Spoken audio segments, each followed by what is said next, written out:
L'ensemble des propositions de modification présentées par la COFAN font en sorte que ces grands principes prennent forme au travers de moyens concrets et démontrent la faisabilité d'une réelle loi cadre garantissant le droit à l'égalité aux personnes ayant des limitations fonctionnelles et à leurs proches. En conséquence, nous vous demandons d'inclure les recommandations de la COFAN et de modifier le projet de loi 56 en ce sens. Cette année encore, les efforts et la détermination dans la poursuite et la réalisation de notre plan d'action, investis par tous ceux et celles qui font que la Société québécoise de la trisomie 21 ont été couronnés par de beaux et grands succès. Nos 803 familles membres provenant des régions périphériques du Québec ont fait confiance à la Société québécoise de la trisomie 21 en la choisissant pour assurer la protection et la promotion des droits des personnes vivant avec une trisomie 21.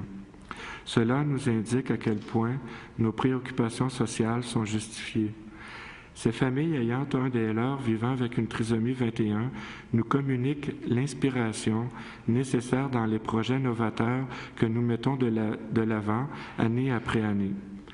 Les gens connaissent la passion qui nous anime ainsi que la perfection que nous apportons à nos projets, que ce soit au niveau de la promotion, de la sensibilisation, de la transmission de l'information, de la visibilité ou du soutien, afin de faire disparaître la méconnaissance de la trisomie 21. Notre approche d'éducation populaire permet à chacune et chacun d'adopter une attitude basée sur l'égalité, le respect et l'accueil de la différence. Ce travail que nous effectuons sans relâche est semblable à la détermination du marathonien qui doit atteindre son but malgré les obstacles de tout genre qu'il rencontrera sur sa route, ainsi qu'à la patience du fermier qui sait que les semences doivent mourir en terre avant de donner des moissons abondantes. En terminant, nous souhaitons avoir partagé avec vous la passion qui habite la Société québécoise de la trisomie 21 à l'égard des personnes vivant avec une trisomie 21, que nous avons l'honneur, le devoir et le plaisir de servir. Je vous remercie, Madame la Présidente, Mesdames et Messieurs les parlementaires, de votre respectueuse attention. Merci, M. Fortin. Nous allons débuter les échanges avec M. le ministre de la Santé et des Services sociaux. Merci, Mme la Présidente. Merci, M. Fortin, pour votre présentation et également les documents que vous nous avez remis. Sauf erreur, je crois que c'est votre fils qu'on voit sur la photographie ici à droite. Oui. Je vais quand même au début vous mentionner la question de l'intégration versus l'inclusion. J'ai déjà fait la remarque à des groupes qui vous ont précédés. Pour nous, et pas seulement pour nous, nos conseillers juridiques également, les gens qui étudient le sens des mots, considèrent que dans la langue française, dans le sens des mots juridiques, l'intégration est de loin supérieure à l'inclusion pour assurer un sens le plus large possible. C'est un débat un peu sémantique, c'est un débat juridique, mais je pensais important de vous le mentionner afin que vous perceviez le fait qu'on a, nous, de notre côté, volontairement utilisé le mot le plus généreux, et ce n'est pas le contraire. Également, nous sommes au courant que votre organisation, comme d'autres, revendiquait depuis longtemps qu'il y ait une loi cadre, une application horizontale. Vous avez listé tantôt ces éléments. Clause d'impact, stratégie gouvernementale, modernisation des orientations, reformulation du rôle et mandats de l'Office, une définition plus inclusive, le principe d'accommodement. Tout ça est dans le projet de loi, vous l'avez dit vous-même, mais vous dites que les éléments sont dispersés et transgressés dans leur signification. Pourriez-vous être plus précis, nous dire comment est-ce qu'on aurait pu faire mieux? Comment est-ce qu'on aurait pu les rendre plus cohérents, à votre avis, ou plus concrets? Monsieur Fortin? On pourrait prendre l'exemple, si vous permettez, de la clause d'impact. Ici, à moins que je ne m'abuse, on réfère à la clause d'impact à l'article 26.1 ou à l'article... pendant qu'on cherche l'article en question, pour éclairer les citoyens qui nous écoutent et qui se demandent bien qu'est-ce qu'une clause d'impact veut dire, c'est une clause par laquelle l'ensemble des ministères et organismes doit aviser et notifier le ministère et l'OPHQ lorsqu'un projet ou un projet de loi ou un projet de règlement ou un projet autre a un impact sur les personnes handicapées. C'est ce qu'on appelle la clause d'impact. Voilà. Et bien... Lorsqu'on lit ce qui est inscrit au projet de loi 56, on mentionne que l'Office peut, chaque fois qu'il le juge utile, alors on dit peut. Alors, donner son avis au ministre, à tout ministère et à son réseau, aux municipalités et à tout organisme public ou privé sur toute question reliée à l'application de la présente loi et, s'il y a lieu, recommander toute mesure qu'il estime appropriée. Puis à l'article 61.2, on mentionne que le ministre est consulté lors de l'élaboration de mesures prévues par les lois et règlements qui pourraient avoir un impact significatif sur les personnes handicapées. Plus clairement à ce que vous faisiez référence. Alors, mais disons que pour nous, c'est timide. On aurait voulu quelque chose de plus...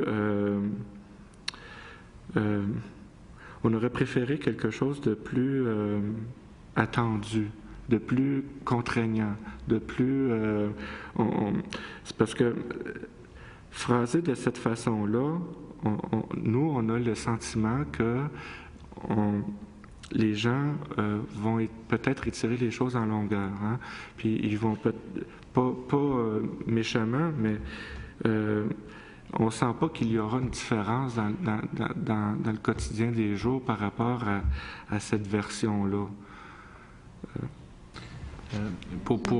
Parce que c'est une question très importante, parce que notamment suite à la loi précédente, la loi 155, qui a constitué la base de travail que nous avons suivie pour faire ce projet de loi-là, la réaction des groupes associatifs était la demande de la clause d'impact, qui est ici résumée comme vous l'avez dit.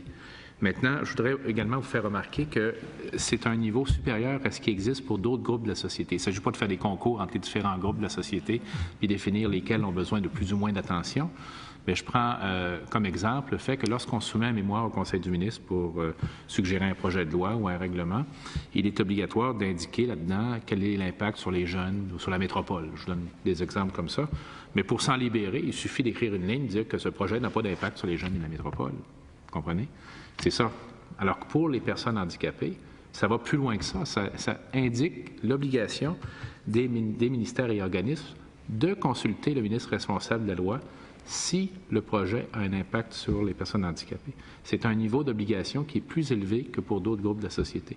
Je donne ça comme niveau d'information, mais je comprends que vous aimeriez que ça soit encore plus directif. Oui, on l'apprécierait.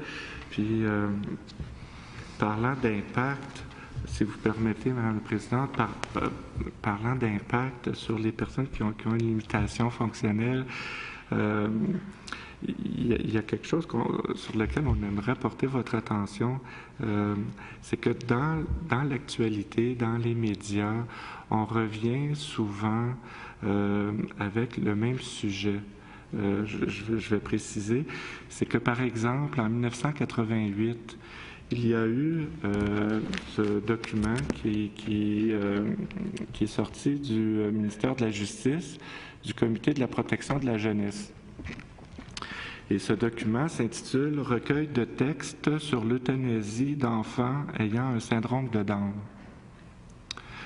Alors, on était capable, au Comité de la protection de la jeunesse du ministère de la Justice, de réfléchir, excusez de le dire, mais gros de même, par rapport à l'euthanasie d'enfants ayant un syndrome de Down.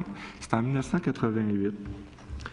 Mais on regarde, je vous ai remis également des découpures de presse. Ici, la presse titre « Dépistage génétique des avortements inutiles ». Syndrome de Down, Québec songe à rendre plus accessible un test de dépistage non évasif. Trisomie, dépistage systématique de toutes les femmes enceintes recommandé.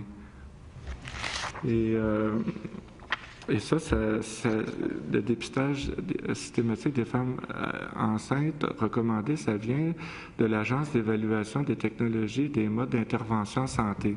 C'est dans votre ministère. Et moi, je voulais apporter cet exemple pour dire à quel point ça a un impact particulier pour nous de notre côté.